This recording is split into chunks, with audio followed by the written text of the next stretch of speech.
चलिए सबको नमस्कार, जय हिंद, सुप्रभात। अभी हम लोग चर्चा करते हैं कि झारखंड टेट में 2016 में जो क्वेश्चन पूछा गया था 1 to 5 में पर्यावरण, वो क्वेश्चन पूरा 300 क्वेश्चन का चर्चा करेंगे, है ना। इसमें आपको 2012 में पूछा गया क्वेश्चन से बहुत अंतर आपको इसमें मिलेगा। इसमें क्या अंतर मिलेगा कि इसमें आपको रीजनिंग का भी क्वेश्चन देखने को मिलेगा और झारखंड से भी क्वेश्चन यहाँ पर मिलेगा। ठीक है, चलिए देखते हैं, पूरा देखिए अंत तक, आपको पता चल जाएगा कि कौन कौन से प्रश्न आए हुए हैं।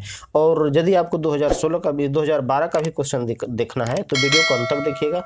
जैसे ही 30वां प्रश्न समाप्त हो जाएगा तो आप में एक नोटिस आ जाएगा, उस पर आपको क्लिक कर देना है, आपको 2012 का भी प्रश्न देख लेना है। चलिए देखिए, स्टार्ट करते हैं। और यदि आप नए हैं इसमें इस चैनल में तो आप कृपया जरूर सब्सक्राइब कर लें, ताकि जब भी हम कोई नया वीडियो अपलोड करेंगे आपके पास नोटिस पहुंच जाएगा। चलिए स्टार्ट करते हैं। आज का पहला प्रश्न कहता है कि जल में गैस की संतृप्ति स्तर निर्भर करता है। ठीक है, किस पर निर्भर करता है?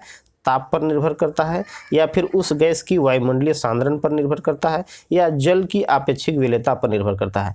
तो याद रखना है कि जल की जो गैसीय का जल में गैस का जो संतृप्ति स्तर होता है यह ताप पर भी निर्भर करता है, वायुमंडलीय सांद्रण पर भी निर्भर करता है और आपेक्षिक विलेयता पर भी निर्भर करता है। यानी इसका आंसर चौथा होगा इनमें से सभी। क्वेश्चन नंबर 2 कहता है कि भोजन के विटामिन अथवा खनिज की मात्रा की तुलना में इसका पोषक योगदान में कुल कैलोरी होता है। ठीक है, क्या होता है, उसको क्या कहते हैं? प्राकृतिक घनत्व तो नहीं कहेंगे, कैलोरी घनत्व तो नहीं कहेंगे, और इसको हम लोग क्या कहते हैं? पोषक घनत्व कहते हैं। आंसर इसका 3 होगा। इसको हम लोग भौतिक घनत्व भी नहीं कहते हैं। क्वेश्चन नंबर देखिए 3 में कहता है कौन सा तत्व सभी प्रोटीनों में उपस्थित होता है। ठीक है, यानी कौन सा जो तत्व है जिसमें सभी प्रोटीनों में उपस्थित होता है। पहले देखते हैं, कार्बन है, हाइड्रोजन है, ऑक्सीजन है, नाइट्रोजन है। तो याद रखना है यहाँ कार्बन भी उपस्थित होता है, हाइड्रोजन भी उपस्थित होता है, नाइट्रोजन भी उपस्थित होता है और ऑक्सीजन भी उपस्थित होता है। तो इसका आंसर इनमें से सभी होगा। चलिए नेक्स्ट क्वेश्चन देखते हैं, चौथा। ये देखिए सभी क्वेश्चन भोजन के घटक से हैं। आगे देखिएगा, वसा कार्बोहाइड्रेट की कमी के कारण है। यानी वसा और कार्बोहाइड्रेट जब हमारे भोजन में होता है, कमी होता है, तो उससे कौन सा बीमारी हो सकती है? रिकेट्स नहीं होता है ना, ऑस्टियोपोरोसिस भी नहीं होता है, मरामस नामक रोग होता है। इसको याद रखना है। तीसरा इसका आंसर होगा, चौथा तो कोई नहीं है। आगे चलिए देखिए, क्वेश्चन नंबर 5 में दांतों और अस्थियों को मजबूत रखने के लिए क्या आवश्यक होता है? यानी दांत और हड्डी को जो मजबूत रखने के लिए हमको क्या आवश्यकता है? कौन सा पोषक तत्व की आवश्यकता होती है? मैग्नीशियम की आवश्यकता नहीं होती है, इसमें कैल्शियम की आवश्यकता होती है, रेडियम की भी आवश्यकता नहीं होती है। चौथा तो होगा ही नहीं। ठीक है, तो खास करके छोटे बच्चों के लिए या फिर वैसे माताओं के लिए जो गर्भ में बच्चों को पाल रही हैं, यानी जो गर्भवती महिलाओं के लिए भी इस प्रकार के भोजन की यानी कैल्शियम की आवश्यकता अधिक होती है। आगे चलते हैं, क्वेश्चन नंबर 6 में कहता है कि अल्फा विभिन्नता दर्शाता है। क्या दर्शाता है? स्पीशीज प्रचुरता को, या फिर स्पीशीज एकरूपता को, या फिर पहला और दूसरा दोनों, या स्पीशीज प्रचुरता या फिर प्रभाविता को। तो याद रखना है अल्फा विविधता जो है यह हमारे स्पीशीज प्रचुरता को दर्शाता है। नेक्स्ट प्रश्न देखते हैं, नोकरेक है ना, नोकरेक वायु रिजर्व स्थित है। यानी कौन सा भारतीय राज्य है जहां नोकरेक वायु रिजर्व स्थित है? ठीक है, तो देखिए ये उत्तर प्रदेश में नहीं है। ये स्थित कहाँ है? देखिए केरल में भी नहीं है, अंडमान निकोबार में भी नहीं है, यानी यह मेघालय में स्थित है। ऑप्शन 2 इसका सही आंसर होगा। चलिए देखिए, साधारणतः बंगाल की खाड़ी में का उष्ण कटिबंधीय चक्रवात, ठीक है, किसके कारण से आता है? उष्ण कटिबंधीय। देखना ध्यान से देखिएगा, नाम से ही क्लियर है, यानी उष्ण कटिबंधीय। टाइफून इसका आंसर नहीं होगा, क्योंकि टाइफून जो प्रवाहित होता है वह चीन के पूर्वी तट यानी जापान और चीन के बीच में उस एरिया में ये होता है, टाइफून प्रवाहित होता है। हरिकेन भी नहीं होगा, क्योंकि हरिकेन मैक्सिको की खाड़ी में प्रवाहित होता है। इसका आंसर होगा निम्न दाब। अभी हम लोग तुरंत पढ़े, देखिए उष्ण कटिबंधीय चक्रवात यानी जहाँ उष्ण होगा यानी गर्म होगा, वहाँ पर हवा हल्की होगी, यानी वहाँ वायुदाब कम होगा, यानी निम्न दाब का क्षेत्र बनता है। और इसीलिए बंगाल की खाड़ी में इस प्रकार की चक्रवात उत्पन्न होता है, यानी इसका आंसर 3 होगा। नेक्स्ट क्वेश्चन देखते हैं, क्वेश्चन नंबर 9। देखिए झारखंड का क्वेश्चन आएगा कि झारखंड की प्रमुख नदियां इनमें से कौन है? बहुत ही आसान प्रश्न है। देखिए क्या है, कोसी नदी तो नहीं होगा, स्वर्णरेखा इसका आंसर होगा, महानदी नहीं होगा, तीस्ता नहीं होगा। नेक्स्ट प्रश्न देखते हैं, देखिए अंतरिक्ष यात्री को अंतरिक्ष जाते समय गुरुत्व का अनुभव क्यों नहीं होता है? जब अंतरिक्ष यात्रा करते हैं, अंतरिक्ष की यात्रा पर होते हैं अंतरिक्ष यात्री, तो उस समय उसको गुरुत्व यानी ग्रेविटी का कोई अनुभव नहीं होता है। क्या कारण होता है? क्योंकि वहाँ वायुमंडल नहीं होता है। दूसरा ऑप्शन में कहता है क्योंकि वहाँ वे आनंद महसूस करते हैं, तो नहीं होगा। क्योंकि पायलट ऐसा करने का निर्देश नहीं देता, ये भी नहीं होगा। इनमें से कोई नहीं, यानी इसका आंसर क्या होता है? पहला आंसर होगा। जब अंतरिक्ष यात्री यात्रा करते हैं अंतरिक्ष में, तो इसीलिए उसको अनुभव नहीं होता है गुरुत्व का, क्योंकि वहाँ पर वायुमंडल का अभाव है। ठीक है, नेक्स्ट क्वेश्चन देखते हैं। देखिए फिर झारखंड उत्तराखंड से क्वेश्चन है, बेतवा राष्ट्रीय उद्यान किस जिले में अवस्थित है? जमशेदपुर में नहीं है, चाईबासा में नहीं है, पलामू इसका आंसर होगा, रांची भी नहीं है। देखिए पलामू पहले था, अब लातेहार हो गया है, ठीक है, इसलिए इसका आंसर क्या होगा? पलामू होगा। नेक्स्ट प्रश्न देखते हैं कि निम्न में से कौन सा कारक पौधे और जंतुओं के वितरण को प्रभावित नहीं करता है, पूछा है, याद रखना है, ठीक है। मिट्टी प्रभावित करता है, उचावच भी प्रभावित करता है, पारिस्थितिक तंत्र प्रभावित नहीं करता है, और अपवाह यानी ड्रेनेज सिस्टम जो होता है वो भी हमारे पौधे और जंतुओं के वितरण को प्रभावित करता है, ठीक है। तो यहाँ नहीं कहा, इसलिए आंसर क्या होगा इसका? पारिस्थितिक तंत्र आंसर होगा। नेक्स्ट प्रश्न देखते हैं 13 में, सर का आशय क्या है यहाँ? यानी सर जो है इसमें किसका आशय है? झील का है, नदी का है, पर्वत का है या फिर देवता का? तो याद रखना है यहाँ सर का आशय झील से है, ठीक है। नेक्स्ट प्रश्न देखते हैं 14 नंबर में, एवरेस्ट पहुंचने वाली भारत की पहली महिला कौन है? ठीक है, देखिए जीके जैसा क्वेश्चन है ये। आगे देखिए विछेंद्री पाल है या फिर प्रेमलता अग्रवाल है या फिर लिडिया ब्रांडी या फिर फांटग? तो याद रखना है यह बिछेंद्री पाल इसका आंसर होगा, यानी बिछेंद्री पाल भारत की पहली महिला है जो एवरेस्ट पर पहुंची थी। नेक्स्ट प्रश्न देखते हैं, कांची नदी कौन सा जलप्रपात बनाता है? यानी कांची जो नदी है वह रांची जिला में स्थित है, कौन सा जलप्रपात बनाता है? देखिए हुंडरू नहीं बनाता है, जोन्हा भी नहीं बनाता है, तो बच गया क्या? ये दसम फल जो है कांची नदी में दसम फल है और ये दसम फल बनाता है, ठीक है।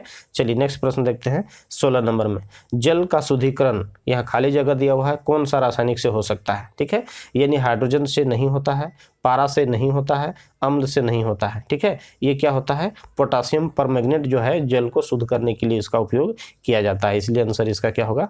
चौथा इसका आंसर होगा, ठीक है। नेक्स्ट प्रश्न देखते हैं 17 नंबर प्रश्न में कहता है कि अंतरिक्ष में सबसे लंबा समय तक रहने का रिकॉर्ड किस महिला का है? यानी ज़्यादा समय तक कौन सा महिला है जो अंतरिक्ष यात्रा करने के समय अंतरिक्ष पर रही थी? अनीता थप्पर नहीं होगा, सोनिया गांधी तो होगा ही नहीं। देखिए सुनीता विलियम्स इसका आंसर होगा। तीसरा मेधा पाटेकर भी नहीं होगा, क्योंकि मेधा पाटेकर क्या थी? एक समाज सेवी थी, ठीक है। इसका आंसर क्या होगा? सुनीता विलियम्स होगा। नेक्स्ट प्रश्न देखते हैं 8 में, स्थानिक स्पेसीज हैं, कौन सा स्थानिक स्पेसीज हैं? विशिष्ट आश्रय वाले स्पेसीज या फिर आश्रय में नहीं रहने वाले स्पेसीज या मंगल ग्रह पर रहने वाले स्पेसीज या इनमें से कोई नहीं? तो याद रखना है स्थानीय स्पेसीज से मतलब यहाँ है विशिष्ट आश्रय वाले स्पेसीज और यही इसका उत्तर होगा। नेक्स्ट प्रश्न देखते हैं क्वेश्चन नंबर 19 में, वनी पारिस्थितिक तंत्र में ऊर्जा का पिरामिड होता है, यानी ऊर्जा का पिरामिड कैसा होता है? ठीक है, हमेशा उल्टा होता है या फिर सीधा होता है हमेशा, या पहला दूसरा दोनों होगा, या फिर कहता है कि पहले सीधा फिर बाद में उल्टा होता है, ठीक है। तो याद रखिएगा कि वनी पारिस्थितिक तंत्र में ऊर्जा का पिरामिड जो होता है सदैव यानी हमेशा सीधा होता है, ठीक है। नेक्स्ट देखते हैं 20 प्रश्न में। 20 प्रश्न में कहता है क्या कि नीचे कुछ मानव क्रियाकलाप दिए गए हैं, ठीक है, यानी मानव द्वारा कुछ क्रियाकलाप जो किए जाते हैं वो दिए गए हैं। कौन सा क्रियाकलाप दिए गए हैं? देखिए खादानों को खोदना, ठीक है, खादान भी खोदता है, बांध भी बनाता है मनुष्य। उस बात कहता है बाजार में बेचने के लिए पत्तियां और झाड़ियों का भी वो संग्रह करता है, ठीक है। बांस द्वारा टोकरी भी बनाता है या गिरे हुए पत्ते का वो प्लेट भी बनाता है। तो यहाँ पर देखना है, प्रश्न कहता है कि वन के लोप होने का, लोप मतलब वन के विनाश होने का, वन, ठीक है, वन कटाई का है ना, वनों के लोप होने का क्रियाकलाप यहाँ उत्तरदायी है, यानी कौन से क्रियाकलाप है? यहाँ 5 क्रियाकलाप दर्शाया गया है, जिसमें से कौन जंगल विनाश के या वन के लोप होने का के लिए उत्तरदायी है, ठीक है। तो देखिए खादान को खोदना है, तो खादान खोदता है, जंगल को काटा जाता है, उसके अंदर से खान से कोयला निकाला जाता है या बहुत से खनिज निकाला जाता है, इसलिए पहला होगा। बांध भी होगा, यहाँ बांध का बनना भी इसका आंसर होगा। क्यों होगा? क्योंकि बांध जब भी हम कोई भी क्षेत्र में बनाते हैं तो बांध के लिए हमको मेड़ बनाने के लिए जंगल को काटना होगा, वहाँ मिट्टी डालना होगा, ठीक है। तो ये भी मेरा हमको क्या करता है कि वन के लोप होने का ये भी कारण होता है। फिर कहता है बाजार में बेचने के लिए पत्तियां तथा झाड़ियों का भी हम लोग जो संग्रह करते हैं, ये भी कहीं न कहीं झाड़ी यानी जंगल को ही काट के करते हैं, इसलिए ये भी इसका आंसर होगा। आगे कहता है बांस द्वारा टोकरी बनाना, इसका आंसर नहीं होगा। या गिरे हुए पत्ते से प्लेट बनाना, इसका ये नहीं प्रभावित करता है, यानी ए बी और सी इसका आंसर होगा, यानी यह जो दिया हुआ है ऑप्शन नंबर डी इसका आंसर होगा। आगे चलते हैं, देखें 21 प्रश्न में कहता है कि निम्न में कौन अनौपचारिक अध्ययन का दृष्टांत है? ठीक है, पत्राचार पाठों के बच्चों को सीखना, या फिर कहता है कि अपने कला शिक्षक से बच्चों की चित्रकारी सीखना, या अपने माता पिता से बच्चों का खाना बनाना सीखना, या अपने दोस्तों से बच्चों का नया खेल सीखना। तो यहाँ पर अनौपचारिक अध्ययन के लिए कह रहा है, उसका दृष्टांत होगा, इसका आंसर क्या होगा मेरा पहला होगा, यानी पत्राचार पाठों के बच्चों का सीखना इसका आंसर होगा। ठीक है, नेक्स्ट प्रश्न देखते हैं 22 में, विद्यालय आधारित मूल्यांकन प्राथमिकतः किस सिद्धांत पर आधारित होते हैं। ठीक है, ध्यान दीजिएगा, पेडागोजी का हमारा स्टार्ट हो गया यहाँ पर, यहाँ से हम लोग पेडागोजी शुरू किए हैं। कहता है क्या कि शिक्षक अपने शिक्षार्थी यानी विद्यार्थी की क्षमता को बाह्य परीक्षक से अधिक जानता है, यानी अच्छा जानता है। ठीक है, ठीक है, आगे चलिए देखिए, विद्यार्थी को हर हाल में ऊंचा ग्रेड लाना चाहिए। नेक्स्ट कहता है कि विद्यालय बाह्य परीक्षा के निकायों से अधिक दक्ष होते हैं। चौथा ऑप्शन दिया हुआ है मूल्यांकन बहुल लाभदायक होना चाहिए। तो यहाँ पर इसका आंसर जो होगा क्या होगा, पहला होगा, यानी शिक्षक अपने विद्यार्थी की क्षमता को बाह्य परीक्षक से अधिक जानता है। कहने का मतलब है कि जो टीचर उसको शुरू से पढ़ाया हुआ है वो ज़्यादा अपने बच्चों के प्रति जानता है, यानी शिक्षक बच्चों के प्रति ज़्यादा जानकारी रखता है, न कि कोई टीचर एक दिन आएगा और उसका मूल्यांकन करके चला जाएगा, वो ज़्यादा जानेगा। ठीक है, इसलिए इसका आंसर क्या होगा, पहला इसका आंसर होगा। नेक्स्ट प्रश्न देखते हैं 23 में, निम्नलिखित में से कौन सा प्राथमिक विद्यालय में पर्यावरण अध्ययन पढ़ाने का उद्देश्य को ये निरूपित करता है, इंडिकेट करता है। तो पहला ऑप्शन कहता है कि विद्यालय में बच्चे के अनुभवों को बाहरी दुनिया से जोड़ना। दूसरा ऑप्शन कहता है बच्चों को तकनीकी शब्दावली और कई भाषाओं से परिचित कराना। तीसरा ऑप्शन कहता है क्या कि पर्यावरण अध्ययन से संबंधित तकनीकी शब्दों का आकलन। चौथा ऑप्शन कहता है अपने ज्ञान का विस्तार करने के लिए बच्चों को सूचना देना कि उन्हें कौन सी पुस्तक पढ़नी चाहिए। यहाँ पर ध्यान देना है, कहता है कि प्राथमिक विद्यालय में पर्यावरण अध्ययन का जो पढ़ाने का जो उद्देश्य होता है वह निरूपित किसको करता है, इसका आंसर पहला होगा। थोड़ा सा देख लीजिएगा, क्या कहता है विद्यालय में बच्चों के अनुभवों को बाहरी दुनिया से जोड़ना, अर्थात जो भी हम बच्चों को विद्यालय में यानी वर्ग कक्ष में क्लासरूम में जो भी चीज़ पढ़ाएंगे वो पढ़ाया हुआ ज्ञान का उपयोग अपने घर में करे, परिवार में करे, समाज में करे, राष्ट्र में करे, यानी अपनी बाहरी दुनिया से उसको जोड़े। ठीक है, यही इसका आंसर होगा। नेक्स्ट क्वेश्चन देखते हैं 24 में, संतुलित प्रश्न पत्र तैयार करने का सही चरण क्या है। देखिए, क्वेश्चन पेपर तैयार जो होता है उसका सिस्टमेटिक ढंग से जो चरण है वो कैसे होता है। ठीक है, यहाँ पर सिस्टमेटिक ढंग से इसको लिखना है, ये देखना है। आगे देखिए, कहता है क्या कि डिजाइन तैयार करना, ब्लूप्रिंट तैयार करना या प्रश्नों को लिखना, संपादित करना, फिर अंक योजना को लिखना, पहला ऑप्शन है।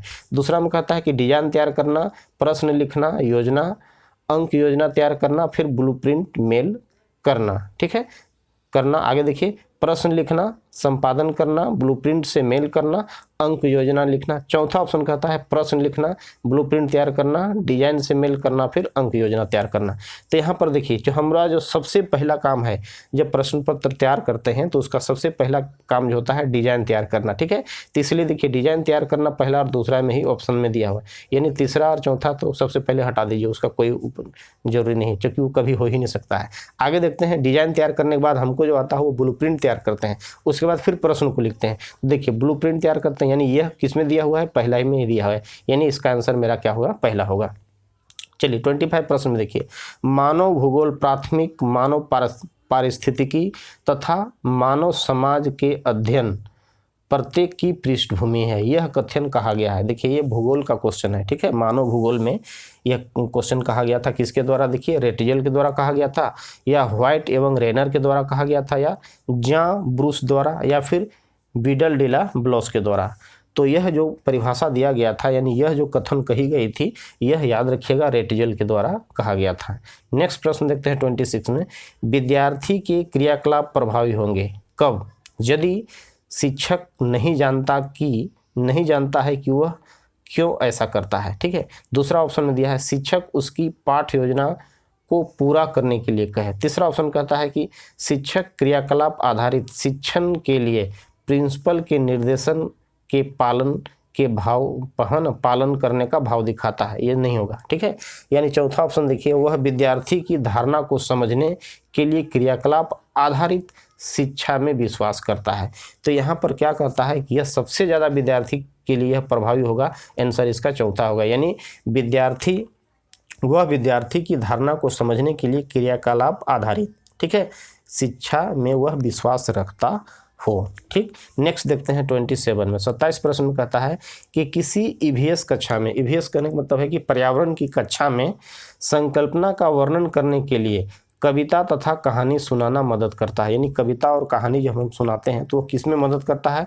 पाठ आनंदित और रुचि बनाने में। आगे ऑप्शन देखिए क्या कहता है? स्थानिक एवं वायुमंडलीय स्तर पर विश्व की प्रकृति की कल्पना तथा खोज की क्षमता को प्रोन्नत करने के लिए। ठीक है। तीसरा ऑप्शन कहता है कि विद्यार्थियों यानी शिक्षार्थियों के बीच भाषा और सांस्कृतिक भिन्नता है ना का ध्यान रखने में। चौथा ऑप्शन कहता है कि विद्यार्थियों को सही दिशा में उत्साहित और प्रोत्साहित करने में। तो यहाँ पर इसका आंसर दूसरा होगा। यानी ईवीएस का जो पढ़ाने का जो संकल्पना है उसका वर्णन कविता और कहानी के माध्यम से सुनाना चाहिए, जिससे क्या होता हुआ स्थानिक और वायुमंडलीय स्तर पर विश्व की प्रकृति की कल्पना करे तथा उसकी खोज करने की क्षमता का उसका विकास करे। चलिए देखिए 28 प्रश्न कहता है कि रचनात्मक मूल्यांकन के लिए निम्न में से कौन सा उपयुक्त साधन नहीं है। ठीक है, यहाँ का पूछा गया है नहीं है। तो देखिए दत्त कार्य यानी असाइनमेंट जो होता है, ठीक है। फिर देखिए मौखिक प्रश्न या मौखिक प्रश्न होता है ना, आवधिक जांच भी होता है, या फिर कुट प्रश्न या खेल जो ये भी होता है। यानी यहाँ पर इसका आंसर जो होगा दत्त कार्य यानी असाइनमेंट। नेक्स्ट देखिए 29 में कहता है, देखिए रीजनिंग का प्रश्न आ गया यहाँ पर। यानी चित्र का अध्ययन करिए और वाई कौन सा पौधा है। देखिए ये क्वेश्चन एकदम पूछा गया है 2016 में। ठीक है, जो रीजनिंग का प्रश्न है यहाँ पर देखिए क्या है। देखिए यहाँ पर क्या दिया हुआ है कि वेन डायग्राम दिया हुआ, उसमें पहला कहता है क्या कि परफ्यूम बनाने वाले में प्रयुक्त जो पौधा होता है उसको इंडिकेट करता है। और इधर कहता है क्या कि रसोई में प्रयुक्त पौधा का भी, यानी रसोई में प्रयुक्त होता है वो पौधा का। और नीचे इंडिकेट किया गया है औषधि यानी जो मेडिसिन बनता है वैसे पौधा का। तो यहाँ पर कह रहा है कि यह क्या इंडिकेट करता है? फल को करता है, साग को करता है, नारियल को करता है, या इनमें से कोई नहीं। तो याद रखिएगा इसका आंसर जो होगा साग होगा, यानी ऑप्शन 2 सही होगा। चलिए नेक्स्ट देखते हैं लास्ट प्रश्न। देखिए ये भी ब्लड रिलेशन से प्रश्न है जो कि रीजनिंग का प्रश्न है। पहला प्रश्न देखिए कहता है कि संबंधों के बारे में कथन का अध्ययन करना है। यानी जो कथन दिया है उसको ध्यानपूर्वक समझना है और उसका आंसर देना है। पहला कहता है क्या, ए का दामाद बी है, यानी ए ससुर होगा या सास होगी। ठीक है, तथा बी की बहन सी है। तो बी की बहन सी है तो ए की पत्नी सी है, नहीं होगा। काहे नहीं होगा कि देखिए ए का दामाद है और फिर दामाद की बहन तो सास या ससुर का बहन पत्नी नहीं हो सकता है, यानी ये गलत है। ठीक है, आगे चलिए देखिए पत्नी का भाई को हम लोग साला कहते हैं, एकदम सही है, यानी यहाँ पर बी मेरा सही है। आगे देखिए कि डी की पुत्री ई है तथा ई के पिता एफ है। कहने का मतलब है कि ई का पिता एफ है और डी की भी पुत्री, यानी डी और एफ में क्या होगा, डी और एफ दोनों हो गया, माता पिता होगा उसकी ई का। तो डी और एफ पति पत्नी है, एकदम सही है। यानी यहाँ ई के जो पिता, ई का पिता एफ है और ई का माता डी है, तो डी और एफ पति पत्नी होंगे। ठीक है, यानी माता पिता का जोड़ी है वो। आगे कहता है ए का पिता बी है। ठीक है, ए का पिता बी है तथा बी का पुत्र सी है ना। ए का पिता बी है तथा बी का पुत्र सी है, यानी बी का 2 पुत्र है ए और सी, तो ए और सी दोनों भाई होगा। ठीक है, ये भी सही है, यानी मेरा बी सही है, सी सही है और डी भी सही है। तो बी सी डी यानी ऑप्शन नंबर तीसरा इसका सही होगा, यानी तीसरा इसका सही है। ठीक है, आंसर सही है। चलिए यदि अच्छा लगा तो कृपया जरूर वीडियो को सब्सक्राइब कर लेंगे, ताकि जब भी हम कोई नया वीडियो अपलोड करेंगे तो आपको नोटिस में हो जाए। ठीक है, अभी हम सिर्फ पूछा हुआ क्वेश्चन का चर्चा करेंगे। अभी हम ईवीएस का पूरा डिटेल में हम चर्चा करेंगे और आगे आपको मटेरियल मिलते रहेगा। ठीक है, ओके बाय।